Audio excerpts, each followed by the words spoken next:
Sa ibang pang balita, groundbreaking sang Iloilo Integrated Waste Management Facility sa Ingore, La Paz, ginpatigayon na subong adlaw. Apang pila ka mga residente sa barangay padayon nga nagakabalaka. Si John Sala nakatuto.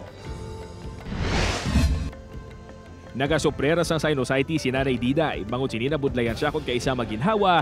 Gani sa ini sa mga nagakabalaka sa proyekto ng Iloilo Integrated Solid Waste Management Facility sa ila barangay. Ilabi na nga ang balay sini ang nahamtang sagwa mismo sang pasilidad. Sinos ko delikado na kay ang baho bala.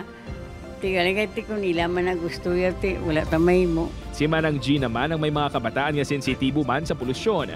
Pangud madayon na ang proyekto, hindi lang kunukuntani sila mahalitan. O siguraduhan lang pala na hindi maepektuhan ng mga kabataan, tapos mga pumuluyo, tapos matagaaman nila ba ubra ang pumuluyo diri. Kaya nasang agagin patigayon ng groundbreaking sa proyekto. Lakip sa solid waste facility ang isa ka materials recovery facility sa diin kinasiparar ang organic kag non-organic nga basura.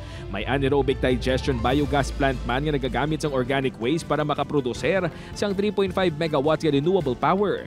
Ini ang gamiton sa ginaplano nga ipatindong nga desalination plant nga mga-supply sang tubig sa syudad sang Iloilo. May ara man ini nga isa ka refuse-derived fuel production nga magaproseso sang non-organic waste nga mangin mas matinlo ang alternatibo sang fuel. Manumduman nga nagpabutyag sang pagpang-alang-alang ang isa ka environmental group sa negatibong epekto nga mahimo idulot sang proyekto sa Dunong Mangad kag ikaayong lawas sa piyak sang pagkabalaka sa mga residente pasalig sang Iloilo City Government nga safe kag wala sang dapat kabalakan ang mga ini. Close na siya, ara siya sa isulod sang isa ka facility.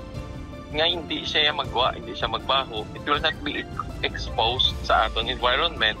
So, wala siya sang effect no, sa aton environment because ara siya sa sulod sang facility. No? Upo kay Hans Desierto, John Sala, One Western Visayas.